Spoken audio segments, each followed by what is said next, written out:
after Lok Sabha and Panchayat polls in Jammu and Kashmir.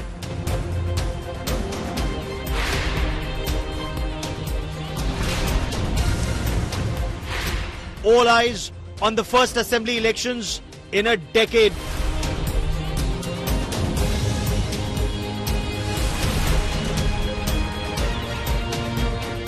Three-way contest for Jammu and Kashmir.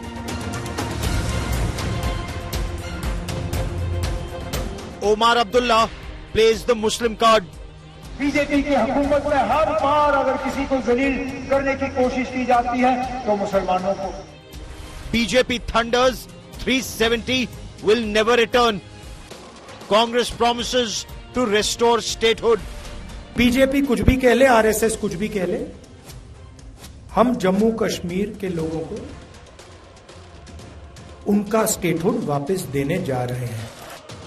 Litmus test for Naya Kashmir. That's our top focus on India First. Union Home Minister Amit Shah made it very clear there is no question of restoration of Article 370. He spoke of creation of multiple tourism hubs from Thana Mandi, south of Pir Panjal, to an amusement park at the tattoo grounds in Srinagar, north of Pir Panjal. So both in Jammu belt and in the Kashmir belt. He spoke of rebuilding and renovating 1,000 temples in Jammu and Kashmir destroyed in centuries and decades of radical Islamist terror. But the BJP Sankalp Patra has set a cat among pigeons. Are the 2024 elections a litmus test for Naya Kashmir? We debate. I'm Gaurav Sawant as always. Let's get started with the headlines at 10.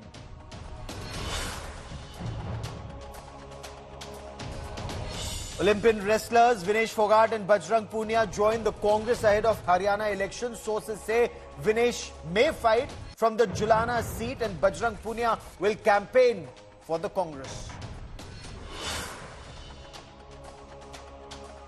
Congress Aam Aadmi Party's seat sharing talks in Haryana hit a roadblock.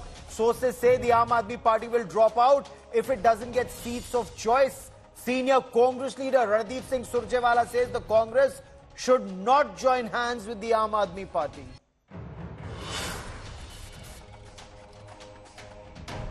Massive outrage in Tamil Nadu over a motivational speaker's speech at a government school. Chief Minister M.K. Stalin says new guidelines will be issued for school events. The headmistress has been transferred.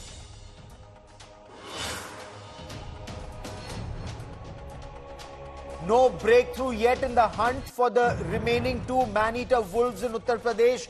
18 sharpshooters now deployed. 10-year-old boy mauled by a wolf rescued late Thursday night.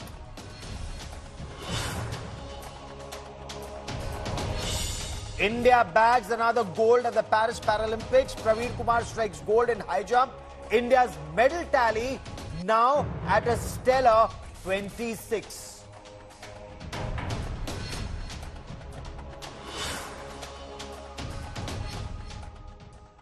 Union Home Minister Amit Shah today made it very clear there is no question of Article 370 being restored in Jammu and Kashmir ever.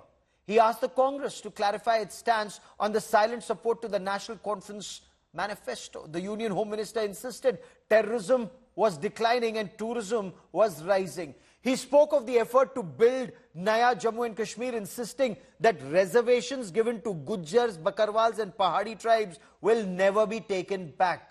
The National Conference spoke of bulldozer justice and alleged targeting of minority Muslims in Uttar Pradesh and Assam, clearly setting the pitch for elections in Jammu and Kashmir for a massive electoral battle. India Today's Sunil G. Bhatt with this report.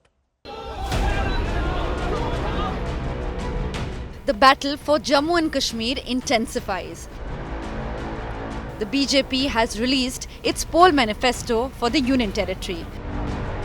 The 25-point manifesto was launched by Union Minister Amit Shah. The BJP has promised metro train services in Srinagar and Jammu, rebuilding temples destroyed by terrorists, white paper on killing in Jammu and Kashmir since 1990, 3,000 allowance to students, 5 lakh job opportunities. 1000 खंडहर हुए, आतंकवाद की बलि चढ़े मंदिरों का जीर्णोद्धार और वहां अखंड पूजा हो, इसकी व्यवस्था भारतीय जनता पार्टी की सरकार करेगी। Amit Shah also assured restoration of Jammu and Kashmir statehood, something that was also promised by Congress's Rahul Gandhi a few days ago. भाई ये मांग जो है वो एक प्रकार से लोगों को गुमराह करने की है। मैं ऑलरेडी पार्लियामेंट के फ्लोर पर कह चुका हूं कि हम पूर्ण राज्य का दर्जा देंगे, हमें कोई आपत्ति नहीं है। अब मांग किस चीज की कर रहे हैं? जो मांग कर रहे हैं वो तो मैं मान चुका हूं पार्लियामेंट के फ्लोर पर, और मैं मानता हूं आप सभी को भी मालूम है। पहली बार हिंदुस्तान की हिस्ट्री में एक स्टेट से अधिकार छीना गया है। मैं आपको गारंटी करके कह रहा हूं, या ये स्टेटहुड देंगे, नहीं तो फिर अगली सरकार जो दिल्ली में आएगी, इंडिया गठबंधन की सरकार आएगी, उनका पहला काम होगा आपको स्टेटहुड देने का। The Home Minister rained fire at Congress over Allied National Conference's demand to bring back Article 370 in the Union Territory. 370 के बारे में आप नेशनल कॉन्फ्रेंस से सहमत हो या नहीं, वो बताइए। मित्रों, वो एजेंडा बहुत खतरनाक एजेंडा है। वो फिर से घाटी में और जम्मू में भय का राज प्रस्थापित करना चाहते हैं। आतंकवाद के माध्यम से भय कर 3 पीढ़ी तक शासन किया है।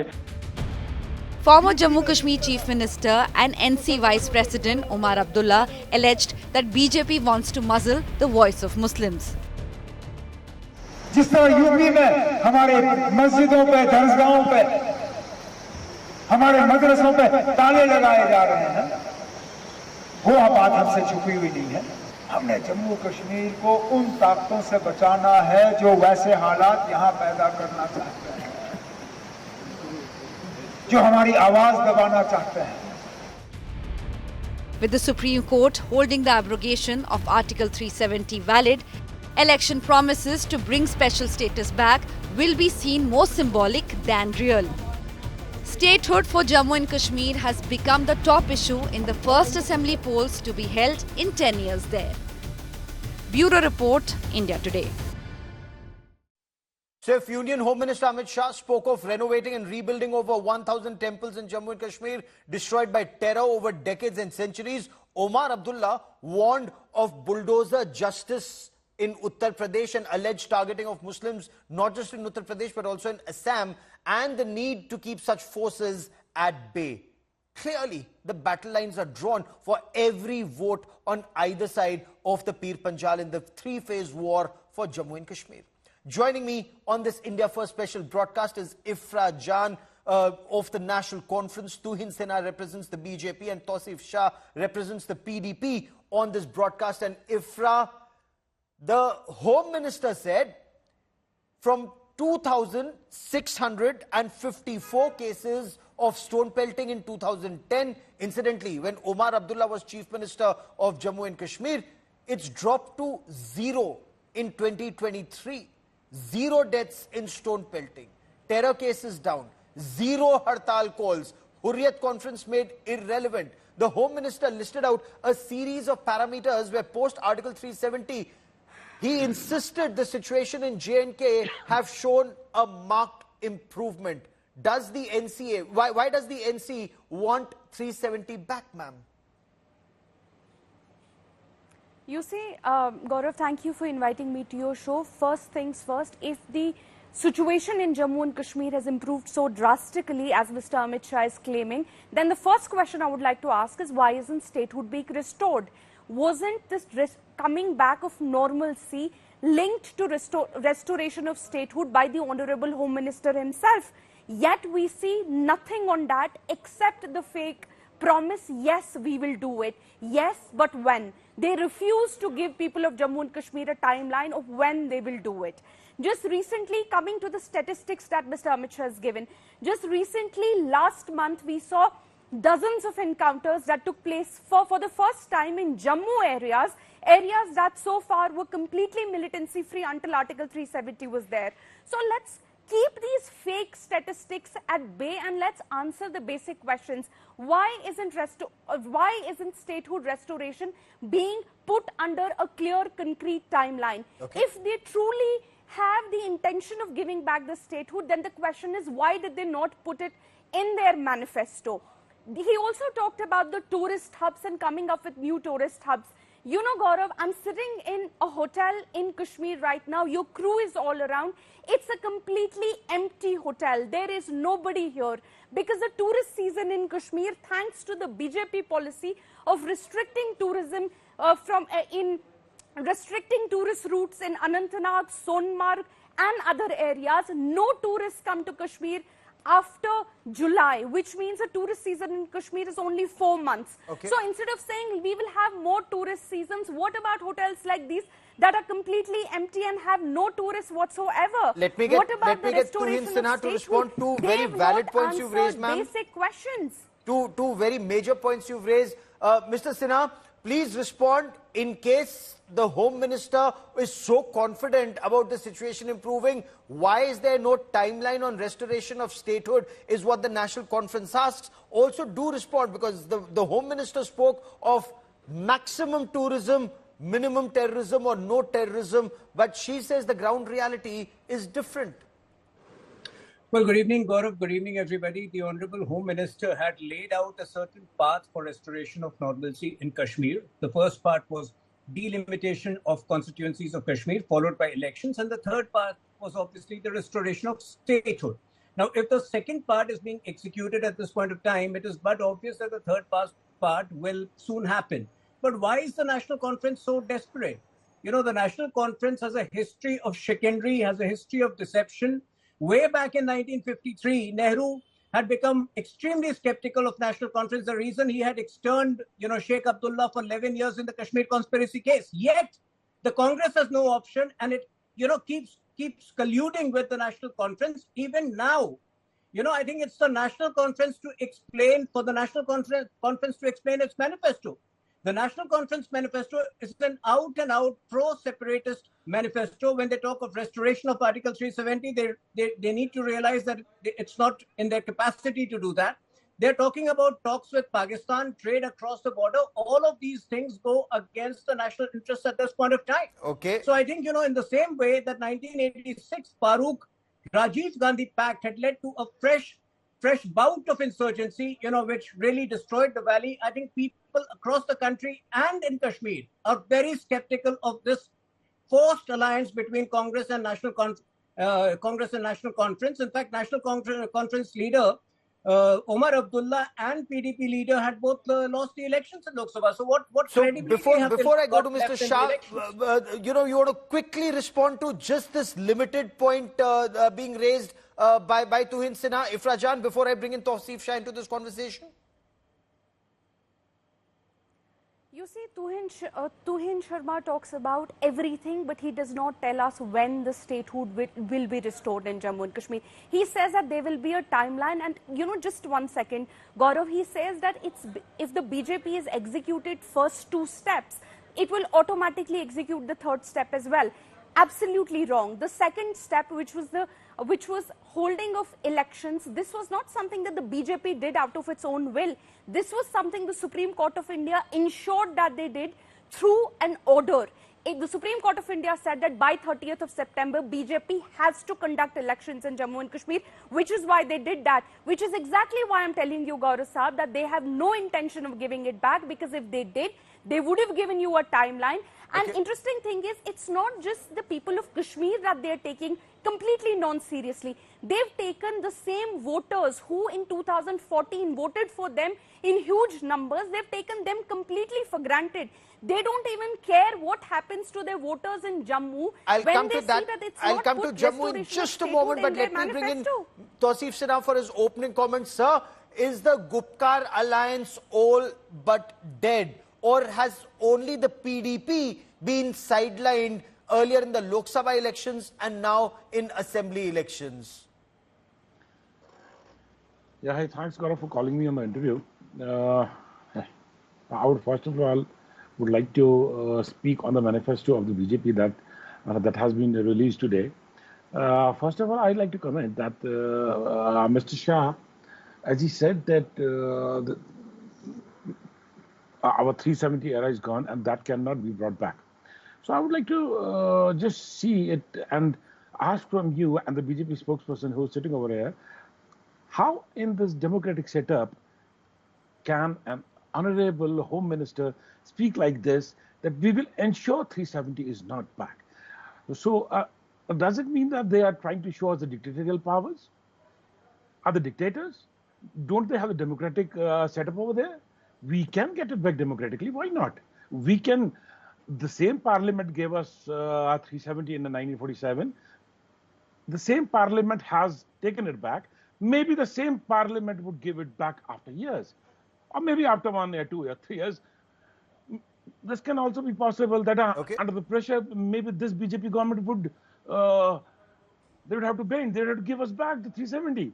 Okay. So how on this platform, how on this national, we are going on a debate. We are not calling this debate, or we are not calling the statement of Home Minister very unjustified, that he is like a dictator asking that it won't come back. How is he so sure? Second thing, then he said that government in the J&K would revive stone pelting, whosoever be in the government, be National Conference, be Congress, be Alliance, be anything else. So how on this earth does he know that stone pelting would be revived? Okay, Mr. Sinha, you want to quickly respond to both the points raised by Mr. Shah? One more thing Well, regarding the PhD, I would like to tell. I can only repeat the truth. Article 370 was never a part of the instrument of accession signed in 1947. Article 370 was always meant to be a temporary provision. It became a permanent provision only by default when in 1956, the Constituent Assembly was suddenly dissolved instead of ratifying it. And hence it was assumed to be a permanent article, but it was not so in reality. And that is the reason why even the Supreme Court, the Honorable Supreme Court, upheld the abrogation of Article 370. So if you want to continue fantasizing about Article 370, the only reason you miss Article 370 is that both these parties sitting on your show used it as an instrument of blackmail in the last 75 years, and they cannot use it anymore. They cannot hold back the development which Kashmir is witnessing. The National Conference representative was talking about, the empty hotel where she's sitting in Srinagar. Unfortunately for them, Kashmir is all but the Gupkar Road and the Lal Chowk. They should see the development that has taken place in the villages of Baramulla.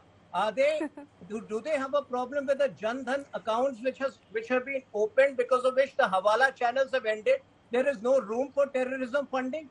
Do they have a problem with the Nal Se Jal, program in the villages, in the far-flung villages of Kargil? I think, these are basic things which they need. Their differences very visible in the last 5 years. Okay, before I go to the next round, and I have very little time, both the PDP and the NC want to respond. Mr. Shah, go first, and then I go to Ifra Jan. But briefly, sir, go on, sir. Tell me one thing.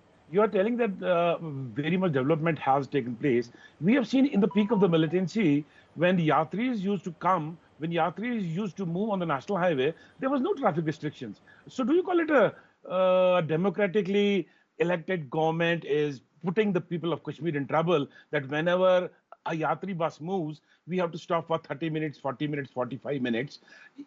Although even some of the times ambulances have been stopped. Do you call this development, sir? It's a very humble question. It's not. It's nothing like that. I'm trying to demean you. Just give me the answer. Is this the development what you are telling? Okay, quickly, Mr. Sinha, because I want to stay on the broader point, one of the manifesto and two of the elections. But Mr. Sinha, you want to quickly respond? Article 370 had reduced Kashmir to a ghetto, which Kashmir was never meant to be. Kashmir has been the land of Sufi saints in the 13th century and the land of Adi Shankaracharya in the 8th century. So, please get over Article 370 in any way. Apart from, the development in villages, which I was just talking about, the Chenab Bridge, the Jozila Pass. Moving round and round, I'll just ask you a very simple question, sir. I've asked you a very simple question. Sir, okay, You're putting the citizens sir, as of far as holding of that- traffic is concerned, when Yatris go, and especially when CRPF, sir, I was in Pulwama when we were reporting, sir, when we were reporting a terrorist with a vehicle-borne improvised explosive device targeting a CRPF convoy. So, as somebody who's covered counter-terrorism in Jammu and Kashmir for decades, permit me, if Mr. some Gaurav, steps the are same taken to people- keep Yatris the safe, same- I the think same people real saved Kashmiriyat would be to military ensure buses that when Yatris they are met kept safe. accident. I The mean, same you know, Kashmiris saved military buses when they met accidents. sir, or so anything. permit me that, but Things Ifra do Jan, happen. the There's always an PDP, exception. the PDP is Yeah, taunting Omar Abdullah, who had earlier said he will not contest elections till restoration of statehood, and now is contesting from 2 seats, Ganderbal, Badgam, and they're showing those pictures. I want to show those pictures when he took off his cap and made an emotional appeal to be elected. The PDP says this shows his desperation and a major change of stance, madam. You see, Gaurav sir, firstly, I would like to respond to Mr. Tuhin's question, Tuhin's points. He said so much development has taken place. Let's give him and the nation some basic statistics. Right now, young women in Jammu and Kashmir face an unemployment rate of 48%, which is the highest in entire country. Right now in Jammu and Kashmir, after the abrogation of 370, the unemployment rate of Jammu and Kashmir is the second highest in the entire country. If you look at the industries, the number of industries that have come in, and if you look at the numbers, they've actually gone down. We are not getting more industries. The industries, whatever we had, are leaving. If you look at hotels in Kashmir, not just in urban areas of Srinagar, but in Pahalgam, Sonmarg, everything is stalled. The hotels are empty because of the kind of undue restrictions they've placed. If you look at the mental health condition, 51% of Kashmiri adults after the abrogation of 370 said that they suffer from depression or mental health related disorders. And all was well before 2019. Tuhin Sinha, quickly respond to the specific point. It was certainly much better. Quickly respond to that It was point. certainly much better than what we have right now. I'm not sure whether the National Conference and PDP even bothered for a depression and mental health test at the height of stone pelting incidents in 2016, 2017. It's too rich to What is happening right now, Mr. Tuhin? Respond for yourself. Politics in You've been Kashmir in power for last 10 years. 10 long years you guys have been here, and respond for yourself. Please don't barge in between. Unemployment rate is high. There are no tourists anywhere. You're sitting in Delhi and telling us what's happening in Kashmir. I am sitting in Kashmir. I know what's happening here. I'm sitting here right now. Which city are you sitting in? Which Gaurav, city are you sitting in, Tuhin Sharma? Okay. Are you One sitting by in one. Pune? Are you sitting in Bangalore? And you're telling us what's happening here in Kashmir because you know everything? Both the PDP and the National Which Conference. city are you sitting in? Hold on, Tuhin Ifra Jan, Sharma? you've made I your would point. like to know, Don't the heckle nation the would other like to know guest. where are you One sitting by right one, now? please. I am One sitting by in one. Srinagar. I am sitting in Kashmir. Where are you sitting? Mr. Sinha, please respond, No, sir. I would like to know you where trying- Mr. are you- Tuhin Sinha is sitting because he I'd seems rather to be know on the what substantive numbers point of that he's tourists responding. are. Tuhin But Sinha, we please would respond like only to to tell Tuhin you Sinha, that from please. Are Pune. you trying to say, ma'am, that since I'm not sitting in Kashmir, I'm not entitled to speak about Kashmir? I follow data very closely. And I know for a fact that what you're mentioning may be a temporary phenomena, but the tourism statistics has only gone up manifold in the last few years. Gaurav, the moot point I'm trying to make is that the one thing which is rattling both NC and the PDP the most is that the politics of the valley has shifted beyond the Gupkar Road and beyond Lal Chowk. It has shifted to the villages of Baramulla, to the villages of Kargil. The why both Omar Abdullah and Mufti Mehbooba Mufti lost so badly in the recent Tuhin, Lok which Sabha city are elections. you- In this elections, assembly elections, they might benefit slightly because of the Tina factor, but beyond that, I think the Okay. the people So are you of the valley conceding? are Are you dejected conceding the with NC both and the parties. Congress They are already have that frustrated with both major the parties. edge? But I want to play out. What Omar Abdullah said. Listen into that emotional appeal for votes, where the PDP is taunting the National Conference that he took off his cap seeking votes. Listen in. UP में जिस तरह मुसलमानों के घरों पे, दुकानों पे रोज bulldozer चलाए जाते हैं, उसका तो परसों सुप्रीम कोर्ट ने उसका जायजा लिया और कहा यह गैर कानूनी है।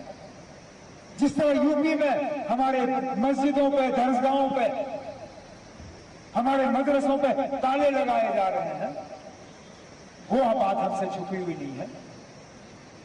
जिस तरह आसाम में बीजेपी की हुकूमत में हर बार अगर किसी को जलील करने की कोशिश की जाती है तो मुसलमानों को, वहां जब सैलाब आता है तो कहते हैं ये जिहादी सैलाब है। क्यों? क्योंकि मुसलमानों को जलील करना है। हमने जम्मू कश्मीर को उन ताकतों से बचाना है जो वैसे हालात यहां पैदा करना चाहते हैं, जो हमारी आवाज दबाना चाहते हैं। Ifra Jan, referring to these points, is this desperation, as the BJP puts it? Umar Abdullah refers to Jammu, to Uttar Pradesh and Assam. Desperation. Why is talking about persecution of Muslims desperation? Isn't this what all politicians in all countries should do? Talk about persecution of their minorities. If you look at National Conference manifesto, it clearly talks about Kashmiri Pandits and their rehabilitation. Is that desperation? It clearly talks about Kashmiri Sikhs and how their welfare has to be achieved. Okay. Is that desperation? Tuhin Sinha, why does the BJP see? When you were talking about it, the no, they're BJP accusing you of talks Muslim about vote bank the politics persecution of minorities in Kashmir. in That don't let when the BJP Only Gaurav Tuhin Sinha, talks I've last about 30 seconds on this persecution part. of Hindus very rightly. 1/3 of the total When the victims BJP of talks about persecution of it's the question has been asked to me, ma'am. Gaurav, 1/3 of the victims of bulldozer action have been non-Muslims. You can check this. At least 1/3 that I'm saying. That includes people like gangsters like Vikas Dubey and many others. The problem is they, look at the desperation, look at the underconfidence of Umar Abdullah in a state of 90 assembly seats. He is contesting on 2 assembly seats after losing the Lok Sabha elections, and then he takes up the Muslim issue. Imagine how underconfident, imagine how desperate can a person be. And I think, you can't hide it by putting the blame on BJP for bulldozer action. The bulldozer action has shielded Uttar Pradesh from a lot of ugly things which the Samajwadi Party was presiding over for years. I've run out of time on this part of the show, but this is a story we'll be tracking very, very closely. Ifra Jan, Yusuf Shah and Tuhin Sinha for joining me here on India Today. Many thanks.